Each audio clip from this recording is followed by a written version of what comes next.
to buy new microchips. I had provisions and a gun. I had them zombies on the run. Now I find it hard to explain how a zombie in my brain. To fight the undead you never sleep. In every shadow you see him creep. You seem amused with my samba move. If you think I'm crazy, you're zombie food. All that's left is a gory stain when a zombie eats your brain. I have this friend prepping for the end. Tons of food and ammunition. She found a silo in a desert town. Don't want no strangers hanging around. Still one night in a darkened lane, it was a zombie that ate her brain. Now I'm a zombie, I don't need to think at all. I only react when I hear a human call. Now I'm a zombie, I don't feel the same. I look at you and wanna eat your brain. I'll shuffle on it and stare with them sunken eyes. Yeah, I'll get off on the cry. There'll be no goodbye.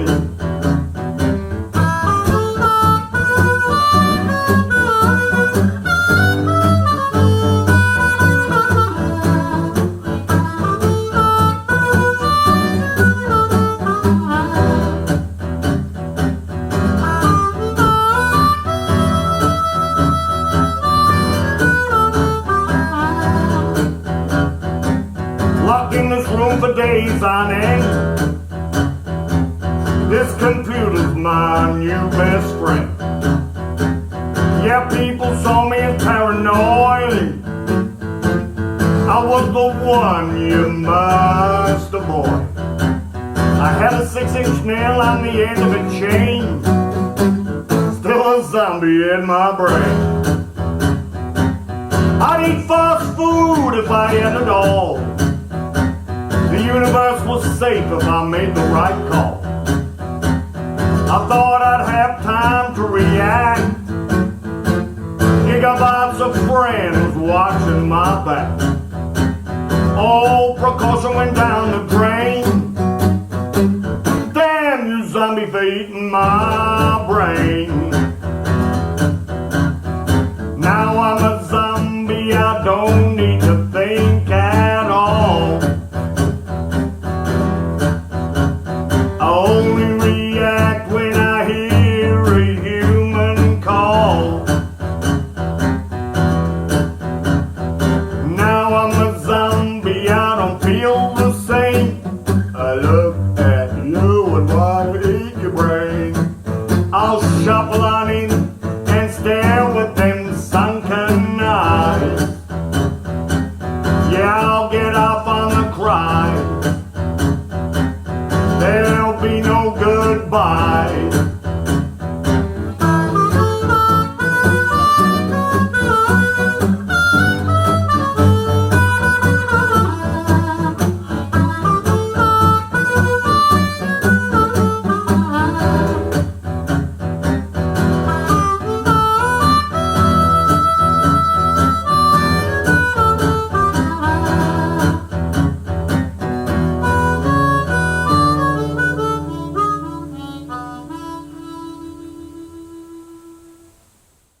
That was just a bumper. You'll hear a bit more about the bumper as the story goes on.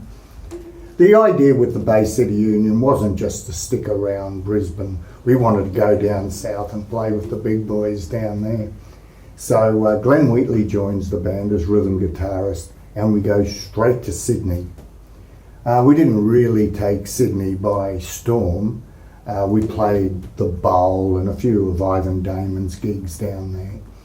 And we would have played our first licensed venue. We hadn't played to people drinking before. And while I was there, I saw 3 bands that made the Bay City Union look like the bunch of amateurs that we were. And that was Jeff St. John and the Id, Python Lee Jackson, and the Unknown Blues. Now, one of the gigs we did down there was called Susie Wong's. We did it as a door deal, so we just got whatever money came in through the door. So when we arrived, it was a fairly well-known Sydney musician, and these guys used to just all dress in black.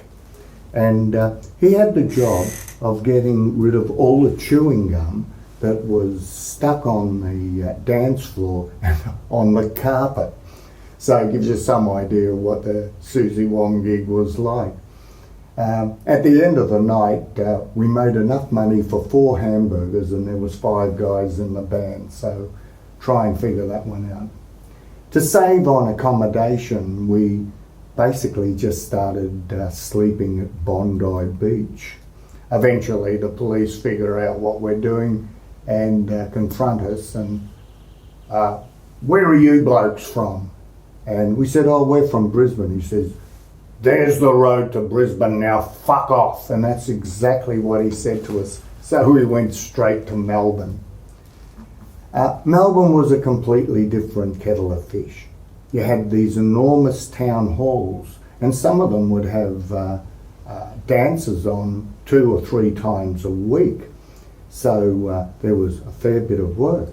And you could also play unis, and a lot of schools had music.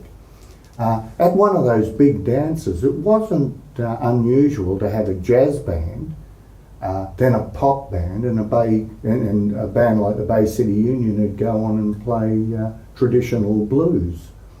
And if you were really lucky, especially on a weekend, you got to do the clubs late at night.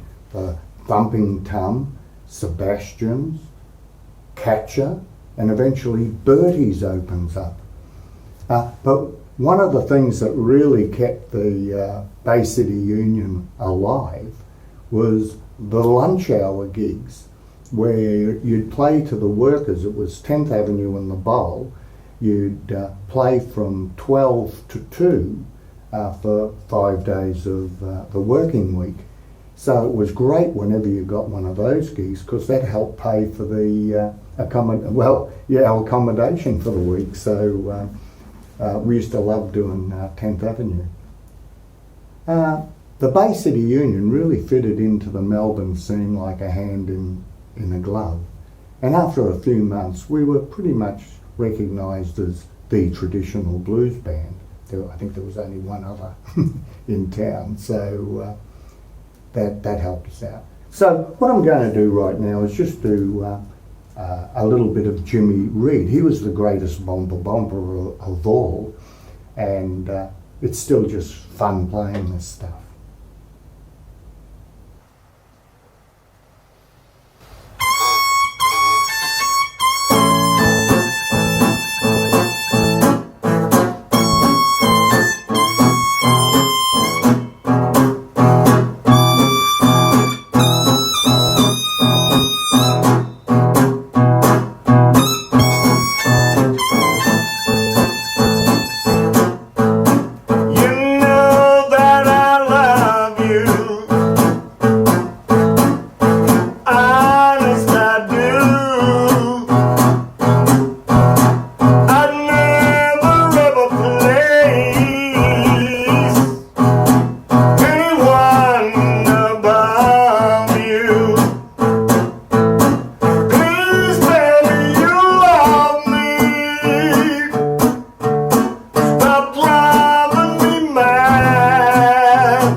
Now don't you hear me when I call?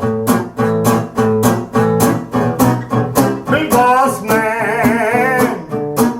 Now don't you hear me when I call? Well, you ain't so big, you just tall, that's all. Bright lights, big city, gone to my baby's head. Bright lights, big city, gone to my baby's head. She never did remember any of the things I said.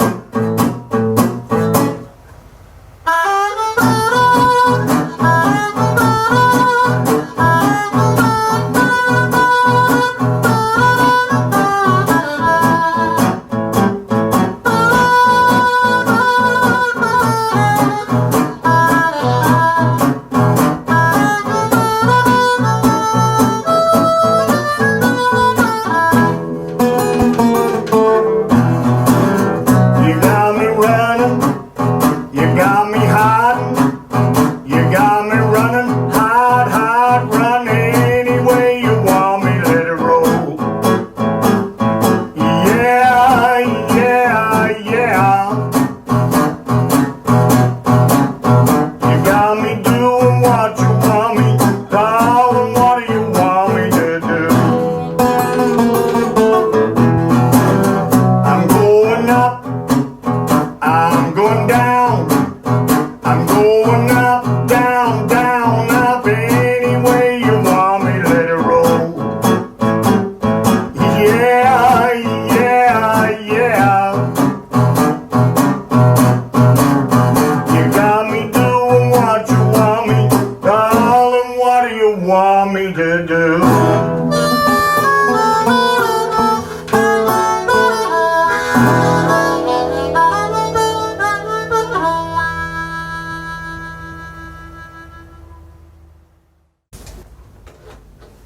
After about 3 months in Melbourne, Jimmy Brailsford, who was the youngest in the band, he was missing his mum and dad, and he had a girlfriend. So he left and went back to Brisbane. Jimmy Brailsford eventually turns up in a band called Moose Malone, and they did a wonderful clip called The House of Blue Light. Have a look at it at some stage. Jimmy's not with us anymore, but he was a wonderful player. We sent out all the feelers because now we're looking for a new guitarist. And the very next day, there's a knock on the door. Glenn Wheatley answers the door and comes back 30 seconds later and says, "Matt, do you remember the last gig we did in Brisbane? Tony Worsley played, and he had a blonde guitarist, and you reckon he was really good?" I said, "Yeah, he was a good player, that fella." He said, "Well, he's just joined the band." And of course, this is Phil Manning. Now the real story. Tony Worsley's band had broken up in country Victoria, and Phil's dad had come over from Tasmania to take Phil back to Devonport and get him a real job. Now, this is the one thing that freaks out any young up-and-coming musician. So he is desperate. He's got to find a gig. So he gets his dad to take him to 10th Avenue. He runs up the stairs, sees Con, and says, "Con, is there any band looking for a lead guitarist?" And he said, "Oh," he says, "you're lucky. The Bay City Union, their guitarist has just left." He says, "Give me the address."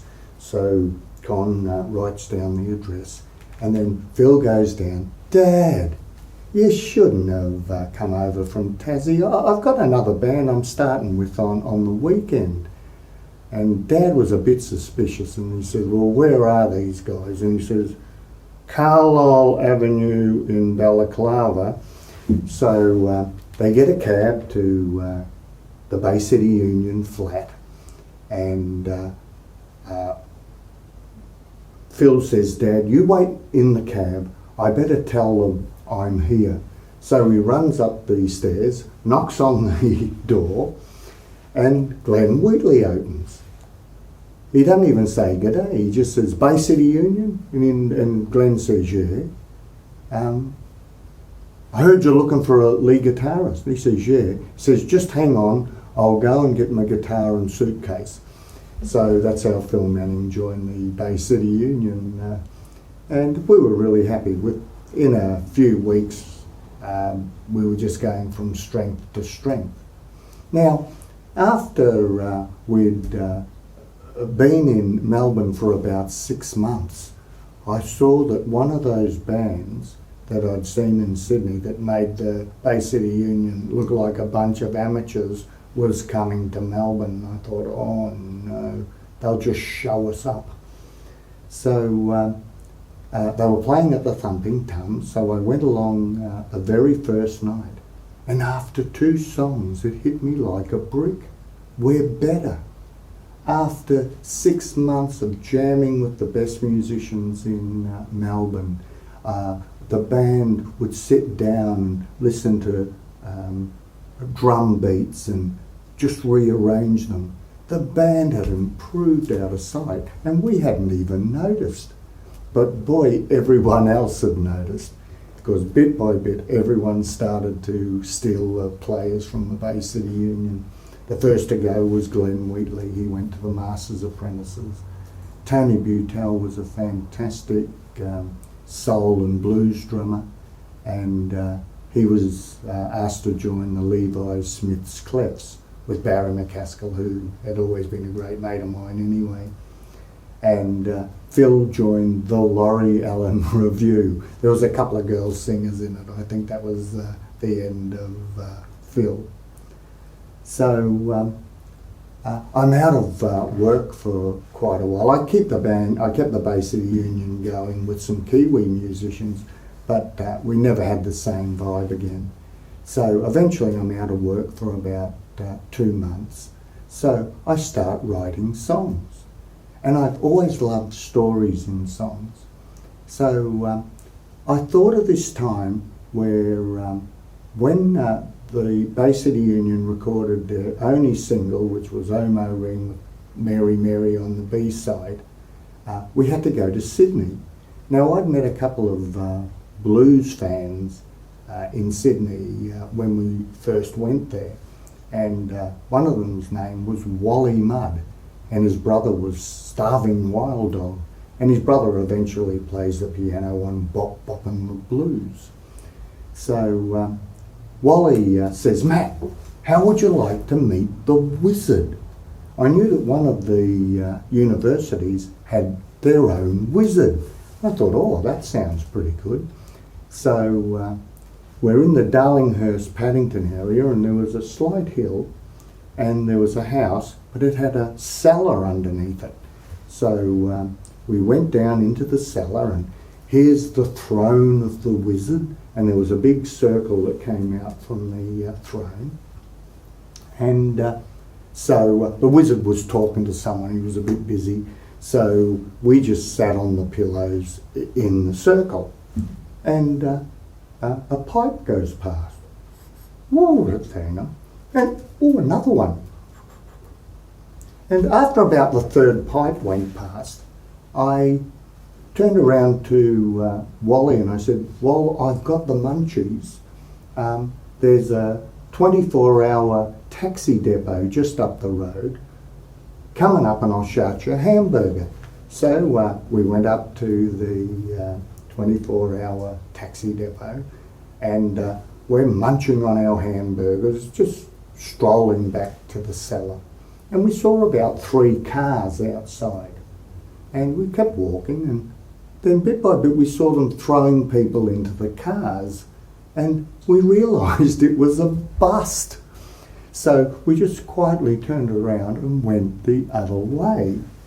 So now I'm writing songs, I think, what would it be like if an innocent came down from the country and went to that cellar and someone said, do you want to smoke some shit? And he looks at it and he thinks it's dog droppings.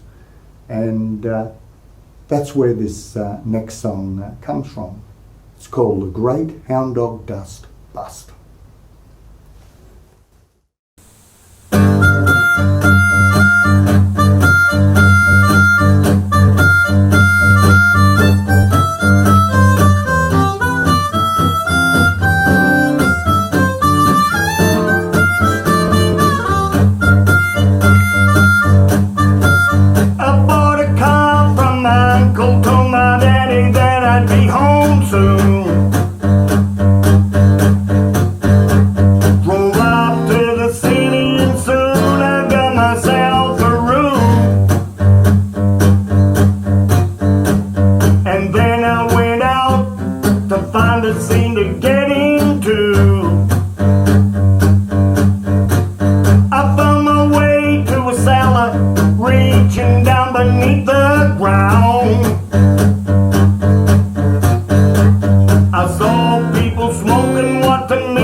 They said, come in stranger and welcome to the underground. All of a sudden from the door there was a mighty thrust, and in walked a plainclothes man who said, this is a bust. He acted quite strange, it seems he don't like Hound does. Well, if you go to the city from the country, tell you what's a must.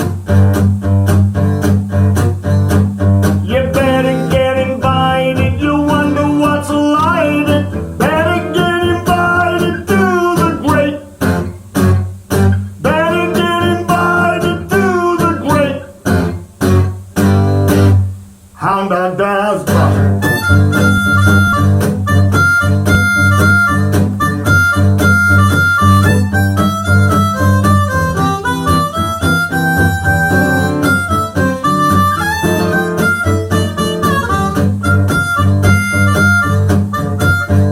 Well, I dived out a window, what a lesson I had learned. Hound dog dust makes you crazy, especially when it's burned. I know it seemed mighty strange, you can try it if you want. I'm going back to the country, I know a source that I can tap.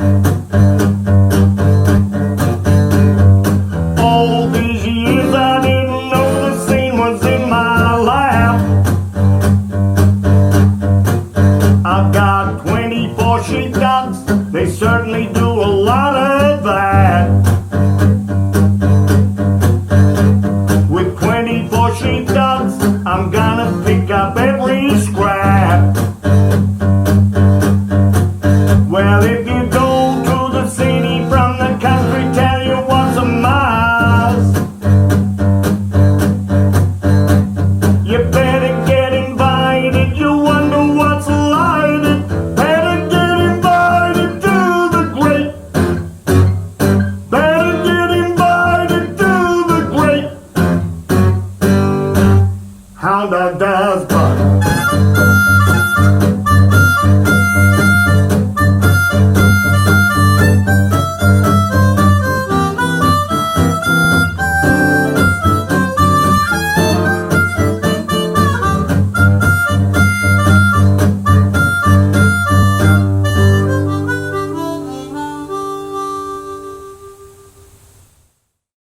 Now, I form a band called Horse. It's half original and half traditional blues.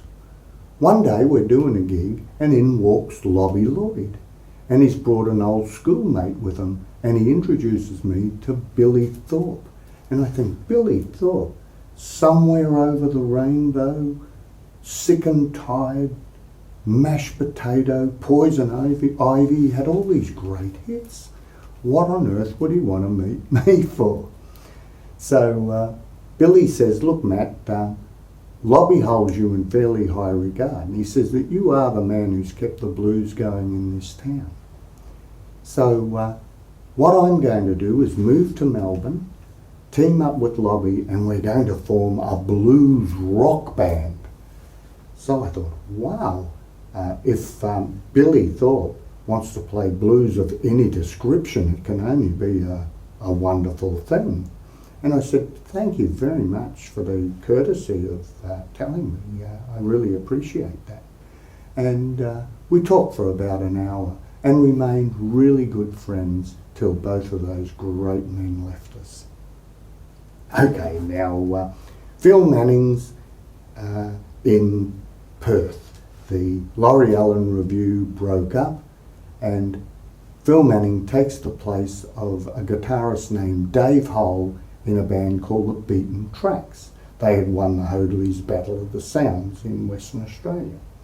So they want to move to Melbourne, and they're a very good band. And Wendy Saddington, who is the top female soul artist in Australia, sees them and says, look, I'd like you guys to be my backing band. She didn't like the name Beaten Tracks, so she changes the name to Chain, after Chain of Fools, an old Aretha Franklin song. Eventually, she breaks away from Chain. Ace Follington, who was the original drummer in Chain, told me that she couldn't have been in the band for more than 8 or 9 weeks before she went off and joined Jeff St. John and Copperwine. But eventually that breaks up too. And she comes back to Melbourne and gives me a ring. Says, Matt, I want to do a blues and soul night at the Thumping Tongue. And I'd like you to do all the blues stuff and I'll do the soul stuff. And I said, oh, that sounds fantastic, Wendy. And she said, we'll get the guys from Chain to be the backing band. So that goes on for quite a few weeks, and it was just fantastic playing with Chain. It was such a good band. And this is the time of the supergroups. All of a sudden I'm in demand a little bit. And all the pop guys get together and form a supergroup called Axiom.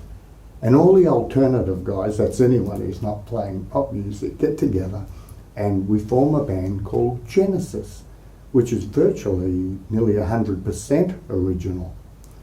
So bit by bit, people come and people go, and the same thing was happening with Chain.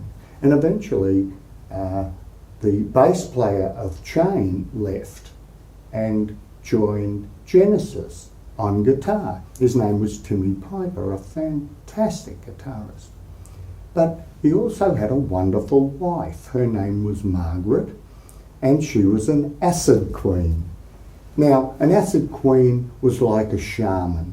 They'd get a very nice environment together, only get the best acid, and I think ours was Hawaiian Delight, and then she'd supervise that everyone was okay.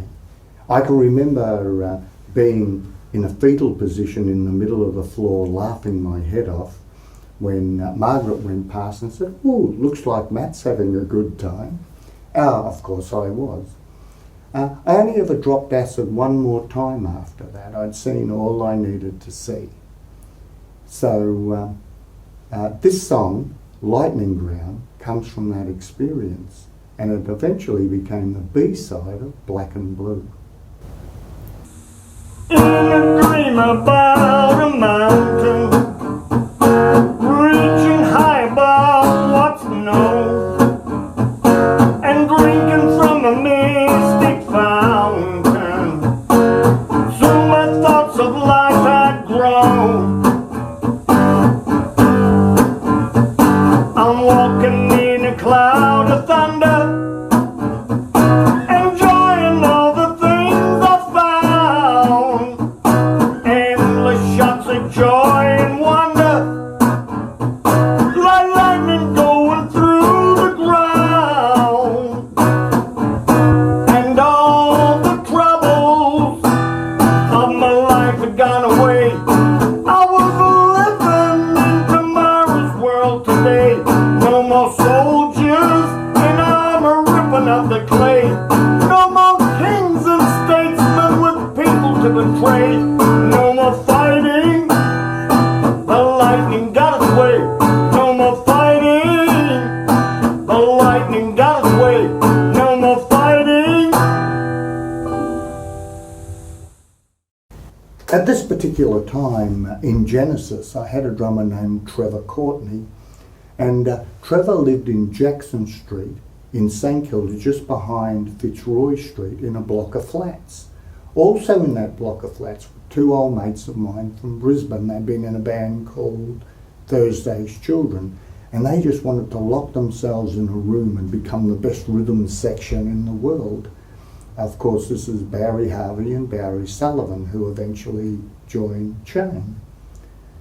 But at that particular time, they just wanted to practice and practice until they just had it down to perfection, being a rhythm section. So I'd visit Trevor, and then I'd go and see my two old mates, Barry Harvey and Barry Sullivan, Little Goose and Big Goose. They got the name Goose from the Sharpies. The Sharpies would go to a gig and say, "Hey, play Standing in the Shadows, I love you, Goose." So the Goose settled on those two. So one day I visit them, and "How are you guys?" And complete silence. You could have cut the atmosphere with a knife. And they said, "You don't know, do you, Matt?" I said, What don't I know?"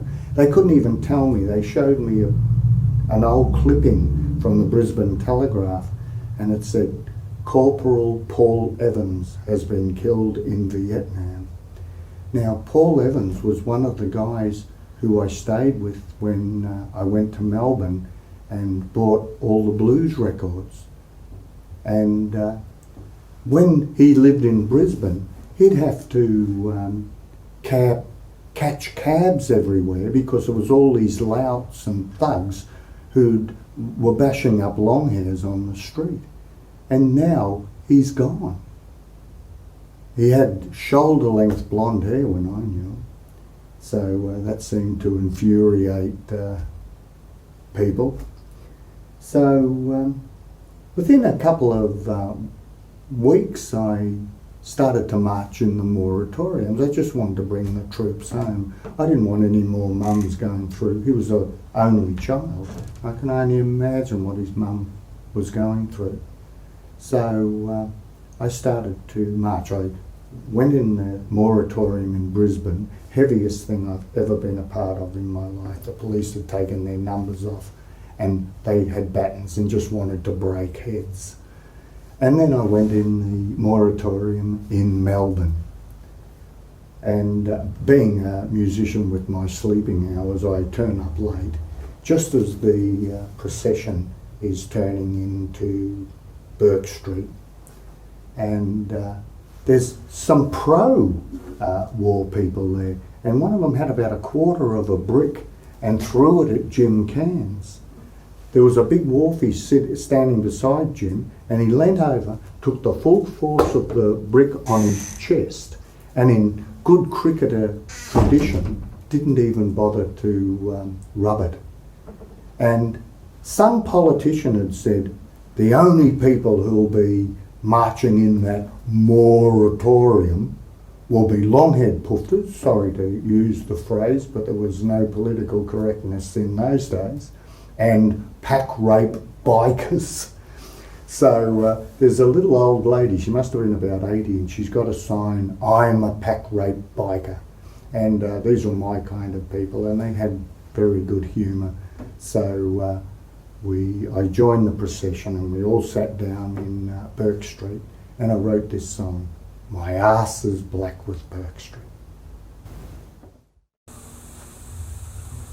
You call me a long-haired queer, a pack rebikey out to me. There's 70,000 others, guess they all must be the same, that's why I'm walking. Instead of being at home in bed, my arse is black with Burke Street and the news is falling in my head. It's you who makes the weapons, but it's me who has to die. And when I ask the reason, you only cheat and lie, that's why I'm walking.